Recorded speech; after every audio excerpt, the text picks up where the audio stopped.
begini, Pak Prabowo ada karakternya yang kita harus pahami. Pak Prabowo itu saya bilang otaknya Rambo, ultranasionalis, hatinya Rinto. Oke, otaknya Rambo, hatinya Rinto. Nah, BUMN ini kan menarik. BUMN ini menarik ini. Ya, Badan Usaha Milik Negara dia benahi, tapi masih ada gangguan dari Erick Thohir sehingga banci dan antara tidak dan antara tidak BUMN.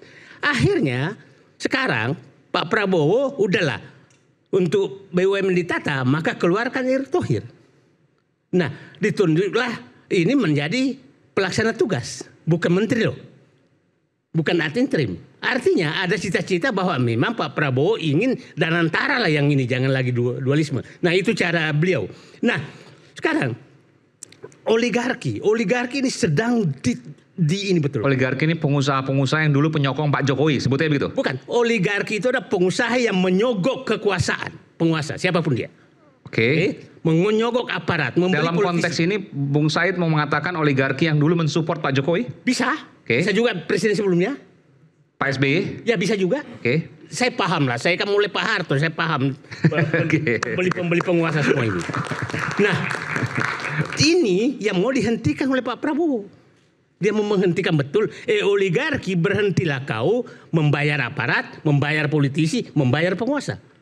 Itu yang mau dilakukan. Nah, makanya sekarang oligarki itu tangan Pak Prabowo tidak memakai tangan yang kotor. Nah, sekarang saya katakan sekarang Pak Prabowo itu sudah punya 5 sendok memakan bubur panas itu. 1 adalah Menko Polhukam, Jamari Caniago. Ya. 2, Syafri Samsudin, Menhan, tapi pekerjaannya yang besar itu adalah penertiban sumber daya alam loh. Pengambilan sawit 5 juta hektar, pengambilan tambang hampir 4 juta hektar gitu kan. Meskipun ada pertanyaan bagaimana Menhan melakukan itu?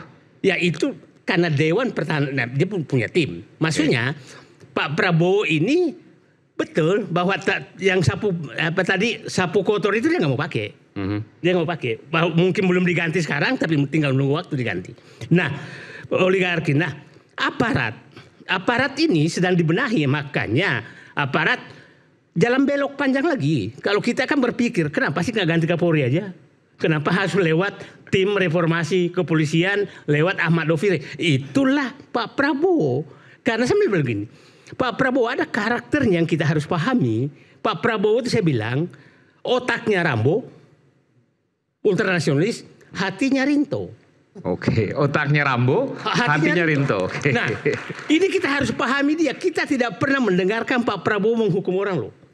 Tapi dia menghukum orang yang salah lewat penataan sistem. Makanya kita harus bersabar karena sistem yang dia pakai. Kalau kita berpikir normal, maka untuk membenahi polisi, Bung Said Didu, ya. 5 menteri yang diganti ini apakah bagian dari bersih-bersih itu dan bagian dari pemberian sanksi dengan melakukan perbaikan sistem itu? Saya mulai Menko Polhukam. Jawabannya mana? Menko Polhukam. Oke. Menko Polhukam, kalau kita paham namanya menteri, kalau mau diganti siapkan pengganti. Menko Polhukam. Iya. Siapkan pengganti. Okay. Ini diberhentikan tanpa pengganti loh. Iya. Kalau kita birokrat paham, artinya orang ini berbahaya, maka harus keluarkan. Sama dengan Pak Habibie melakukan dulu ke Pak Prabowo. Kan bisa aja mengundurkan diri, Pak Mas Said. Tidak mungkin. Kenapa nggak mungkin? Ya, kan tanpa pengganti, Pak. Sama dengan Pak Habibie dulu mengganti Pak Prabowo. Nggak mengundurkan diri mendadak kan bisa aja. Ya udah, tapi kan di publik nggak ada. Jangan kita bahas yang nggak di publik. Jadi jelas diberhentikan. Ya, ini keyakinan Bung Said, oke, nggak apa-apa. Ya. Silakan. Jelas diberhentikan. Oke. Tanpa pengganti loh. Nah, Pak Prabowo sama dengan lakukan Pak Habibie dulu, mengganti Prabowo sebagai Pangkostrat. Dan muncullah Juni Lumintang. Pak Habibie menyatakan sebelum matahari terbenam, tongkatmu kau harus serahkan. Itu kan kata-kata Pak Habibie ke Pak Prabowo. Nah, sehingga muncullah Juni Lumintang hanya 17 jam. Nah, kita masuk sekarang ke tadi saya yakin itu satu ya, Menko Polhukam. Menko Polhukam, ya. Menko Polhukam.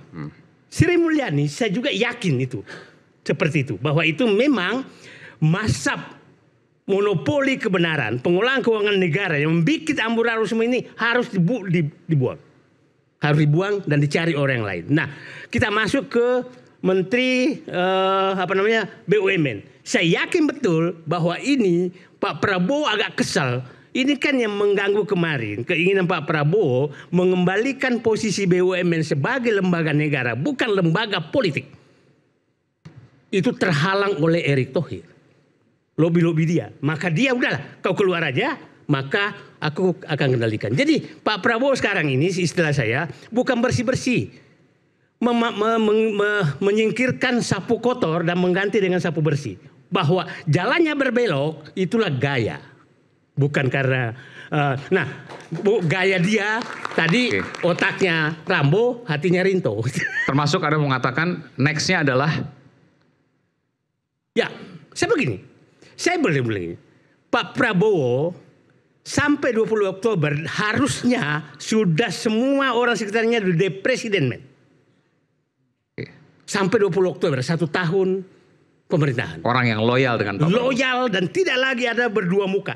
Tidak mungkin lah memberantas judi online kalau masih ada bosnya judi online di dalam. Ya, tidak mungkin dia memberantas pemerintahan tambang, penelitian tambang kalau backingnya tambang itu masih ada di dalam.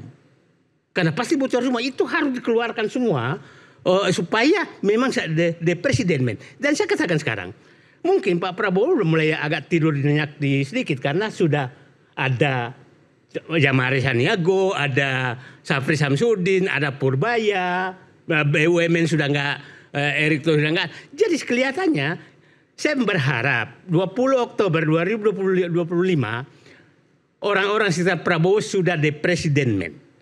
20 Oktober sampai 20 Oktober 2006 Pak Prabowo sudah menertibkan oligarki, menertibkan aparat, melakukan penegakan hukum, melakukan pembersihan semua, dan 2000 saya harap 2027 Pak Prabowo masuk kepada perubahan sistem politik negara untuk memperbaiki negara. Itu harapan saya kepada Pak. Anda keberatan nggak kalau Anda menyebutkan siapa saja yang menurut Anda itu akan diganti? Saya nggak bilang harus diganti, akan diganti. Saya menurut versi Anda. Kita kan tahu siapa sih menteri yang terkait dengan CPO, kenapa masih ada di dalam?